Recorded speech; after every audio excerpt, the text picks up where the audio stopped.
बात पश्चिम एशिया में जारी जंग की, जिसके आज 34 दिन पूरे हो गए हैं। अमेरिकी राष्ट्रपति डोनाल्ड ट्रंप के जिस स्पीच का इंतजार पूरी दुनिया कर रही थी, उसे अगर एक वर्ड में डिकोड करूं तो वो फुस पटाखा साबित हुआ। ट्रंप ने 19 मिनट का भाषण दिया। इसमें कोई नया ऐलान नहीं था, कोई नई बात नहीं थी, वही बातें दोहराई जो पिछले कुछ दिनों से वो लगातार कहते आ रहे हैं। ट्रंप ने कहा कि ईरान की मिसाइल, ड्रोन क्षमता और नेवी खत्म की जा चुकी है। सेना अमेरिका के कंट्रोल में आ चुकी है। ट्रंप के मुताबिक ईरान के सभी बड़े नेता मारे जा चुके हैं और वहां रिजीम चेंज यानी सत्ता परिवर्तन हो चुका है। ट्रंप ने यह भी कहा कि ईरान ने अपने ही 45,000 लोगों की इन दिनों में हत्या की है। ट्रंप ने दोहराया कि ईरान को परमाणु ताकत नहीं बनने देंगे। अगर डील नहीं भी हुई तो ईरान को वो तबाह कर देंगे। ट्रंप ने स्ट्रेट ऑफ हॉर्मुज पर भी बड़ी बातें की हैं। कहा कि जिन्हें हॉर्मुज से तेल लेना है वे खुद उसकी अब रक्षा करें जाके। अमेरिका को हॉर्मुज की जरूरत नहीं है। और आखिर में ट्रंप ने ईरान को स्टोन एज यानी पाषाण युग में पहुंचाने की चेतावनी दे दी। अमेरिकी राष्ट्रपति ट्रंप ने यह स्पीच अमेरिकी समय के मुताबिक 1 अप्रैल की रात 9 बजे दी थी, यानी जिस दिन पूरी दुनिया फूल्स डे, अप्रैल फूल्स डे बनाती है, मूर्ख दिवस।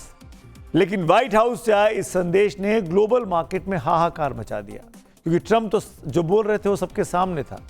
लोग पूछ रहे हैं कि क्या प्रेसिडेंट ट्रंप ने पूरी दुनिया को अप्रैल फूल बनाया है, या फिर उनकी इस रणनीति में कोई बहुत बड़ी प्लानिंग है, जिसे वो मागा की प्लानिंग कहते हैं। समझिए इसको जरा।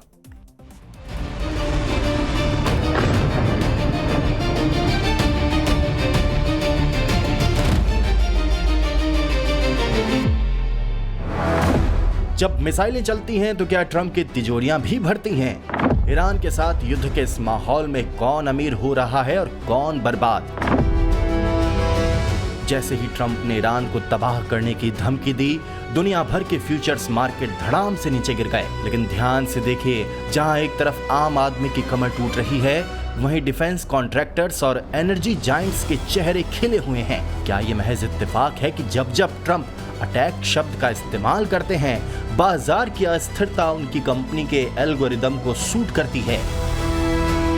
फ्रांस 24 की रिपोर्ट इशारा करती है कि इस युद्ध का सबसे बड़ा लाभार्थी कोई और नहीं बल्कि वे लॉबिस्ट हैं, जिन्होंने ट्रंप के मागा INC सुपर पैक में करोड़ों डॉलर झोंके हैं।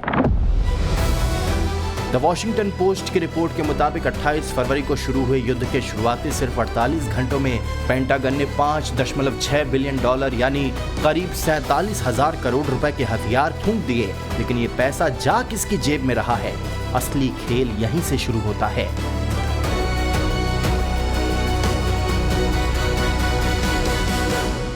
द वॉल स्ट्रीट जर्नल का खुलासा हैरान करने वाला है।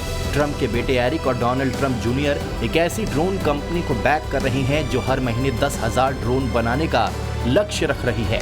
टारगेट पेंटागन का वो बजट है जिसमें अमेरिका ने 2027 तक स्वदेशी ड्रोन्स के लिए $1.1 बिलियन सुरक्षित रखे हैं। सवाल है कि क्या ट्रंप युद्ध का माहौल इसलिए बना रहे हैं ताकि उनके बेटों की कंपनी को हथियारों का ठेका मिल सके? एक्सपर्ट पूछ रहे हैं कि क्या ये अमेरिका फर्स्ट है या ट्रंप फैमिली फर्स्ट?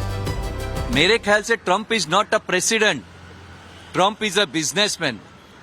जो अमेरिका के प्रेसिडेंट की कुर्सी पे बैठ के ट्रंप बिजनेस कर रहा है। उनके जो लोगों ने इलेक्शन में फंडिंग किया उसको कमा के दे रहा है, और ये सही नहीं है। जब ट्रंप मंच से मागा का नारा लगाते हैं तो क्या वो अपनी उस लाइन पर चल रहे हैं कि अमेरिका की जनता भाड़ में जाए, अपना काम बनता रहे? जहां एक तरफ ट्रंप एडमिनिस्ट्रेशन अमेरिकी संसद से इस युद्ध के लिए अतिरिक्त बजट मांग रहा है, वहीं दूसरी तरफ अमेरिकी मिडिल क्लास महंगाई और अनिश्चितता की आग में झुलस रहा है। इतिहास गवाह है कि युद्ध में अमीर और अमीर होता है और गरीब के घर का चलता चूल्हा भी बंद हो जाता है। जब राष्ट्रपति के बेटे हथियारों की सप्लाई में हिस्सा ढूंढ रहे हों और उनके करीबी गोपनीय सूचनाओं पर सट्टा लगा रहे हों तो समझ जाइए कि राष्ट्र की रक्षा नहीं है, बल्कि एक फैमिली बिजनेस का विस्तार किया जा रहा है। युद्ध के बहाने एक तरफ अमेरिका में मुनाफे का खेल चल रहा है, उधर ईरान के अंदरूनी हालात और भी ज्यादा खौफनाक हो चुके हैं। द वीक की रिपोर्ट के मुताबिक सुप्रीम लीडर मुस्तफा खामेनाई हफ्तों से गायब है। सवाल उठ रहे हैं कि क्या मुस्तफा को ईरानी रिवॉल्यूशनरी गार्ड्स ने हाउस अरेस्ट करके रखा हुआ है। रिपोर्ट ये कहती है कि मुस्तफा के गायब होने के बाद ईरान की सत्ता पर अब IRGC का सीधे सीधे कब्जा हो गया है। वही ईरान इंटरनेशनल की रिपोर्ट के मुताबिक IRGC ने राष्ट्रपति पेजेश्कियन के एक आदेश पर भी रोक लगा दी है। IRGC ने राष्ट्रपति पेजेश्कियन को नया खुफिया मंत्री नियुक्ति से रोक भी दिया है। ऐसे में सवाल है कि ईरान को लेकर ट्रंप जिस रिजीम चेंज होने की बात कर रहे हैं, क्या वो वाकई में हो चुका है?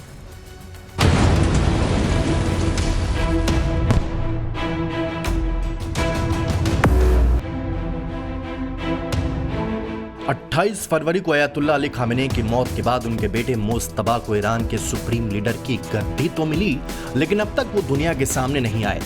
रिपोर्ट कह रही है कि वो घायल हैं, शायद रूस में इलाज करा रहे हैं या फिर उन्हें अपनों ने ही कैद कर लिया है। द वीक और ग्लोबल इनसाइट्स की रिपोर्ट सनसनीखेज दावा कर रही है कि IRGC ने मुज्तबा के चारों ओर एक सुरक्षा घेरा बना दिया है। कोई उनसे मिलने नहीं जा सकता, यहां तक कि ईरान के राष्ट्रपति मसूद पेजेश्कियन भी नहीं।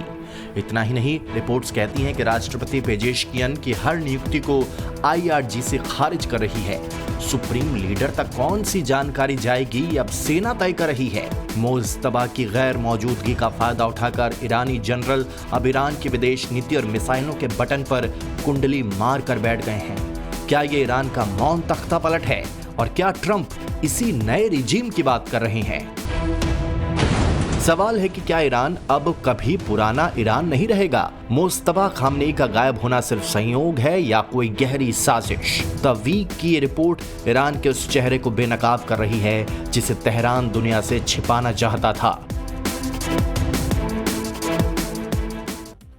ईरान में सरकार और सेना के बीच जारी रस्साकशी की खबरों के बीच इस वक्त एक और बड़ी खबर आ रही है। लगातार बड़ी खबरें इस युद्ध के मैदान से आती जा रही हैं। ईरान ने इजरायल के खिलाफ मिसाइलों की 89वीं खेप दागी है। 100 मिसाइलों और 200 रॉकेट से इजरायल पर ईरान ने हमला किया है। ईरान पीछे हटने को तैयार नहीं है, लगातार दबाव इजरायल पर बना रहा है। अमेरिका के जो सहयोगी मुल्क हैं खाड़ी में, उन पर भी हमले कर रहा है। ईरान का दावा है कि तेल अवीव और इलाक पर भारी मिसाइलें उसने आज दागी हैं, जिससे बड़ा नुकसान उसने इजरायली ठिकानों को पहुंचाया है। एक और बड़ी खबर आपको दे दूं, जो कि संयुक्त राष्ट्र से आ रही है, UN से, जहां चीन ने इजरायल को अल्टीमेटम दिया है। चीन ने संयुक्त राष्ट्र में 2 टूक कहा कि लेबनान को किसी भी कीमत पर दूसरा गाजा नहीं बनने दिया जाएगा। UN में चीन के राजदूत सुन लेई ने इजराइल से कहा कि वो अपनी सेनाओं को फौरन लेबनान की सीमा से वापस निकाल ले, बाहर बुला ले। चीन ने स्पष्ट किया कि लेबनान की सुरक्षा, संप्रभुता और क्षेत्रीय अखंडता का सम्मान करना हर हाल में जरूरी है। यानी चीन भी खुलकर अब इस लड़ाई में ईरान लेबनान के साथ खड़ा दिखाई दे रहा है। इजराइल अमेरिका के खिलाफ हो गया है। आपको बता दें कि ईरान युद्ध की आड़ में इजराइल लगातार लेबनान पर हमले कर रहा है। लेबनान और इजराइल एक दूसरे के पड़ोसी मुल्क हैं। लेबनान इजराइल के उत्तर में है और लगातार इजराइल लेबनान पर हमला करके अपने उत्तर में पैठ बनाता जा रहा है, लेबनान में अंदर घुसता जा रहा है। इजराइल दक्षिणी लेबनान के लिटानी नदी तक 30 किलोमीटर तक का बफर जोन बनाने का प्रयास कर रहा है, जिससे उत्तरी इजराइल की सुरक्षा सुनिश्चित हो सके। तो आप इस खेल को समझ रहे हैं ना। अमेरिका में ट्रंप की पॉपुलैरिटी गिर रही हो, ट्रंप के ऊपर दबाव पड़ रहा हो, ट्रंप युद्ध खत्म करने की बात करते रहे लेकिन करते नहीं है, लेकिन इजराइल इधर अपना खेल कर रहा है। वो लगातार अपनी सीमाओं को बढ़ाने का, अपनी विस्तारवादी नीति को आगे बढ़ाता जा रहा है। और इसीलिए ईरान और ईरान के जो प्रॉक्सी फोर्सेस हैं, चाहे हुती हो चाहे हिजबुल्लाह हो, वो अब चीन के साथ खड़े हो गए। चीन उनके पीछे आ गया और चीन मदद कर रहा है। और चीन ही नहीं, तुर्की ने भी पश्चिमी एशिया के हालात के लिए इजराइल को सीधे तौर पर जिम्मेदार ठहरा दिया है। तुर्की के राष्ट्रपति रेसिप तैयब एर्दोगान ने कहा है कि ईरान के साथ गैर कानूनी जंग के लिए इजरायली सरकार गुनहगार है। नेतन्याहू को वो गुनहगार बता रहे हैं। एर्दोगान ने चेतावनी दी कि इस युद्ध ने न केवल पूरे क्षेत्र को बर्बादी की कगार पर खड़ा कर दिया है, बल्कि पूरी दुनिया पर भारी आर्थिक बोझ भी डाल दिया है। एर्दोगान ने इजराइल पर पूरे इलाके में संघर्ष, अराजकता और संकट बढ़ाने का आरोप लगाते हुए इसे मानवता के लिए बहुत बड़ा खतरा करार दिया। सुनिए क्या कुछ कहा राष्ट्रपति एर्दोगान ने। तो अमेरिका और इजराइल के खिलाफ अब तमाम मुल्क इकट्ठे हो गए और उसके खिलाफ आवाज भी इस लड़ाई में उठाने लगे हैं।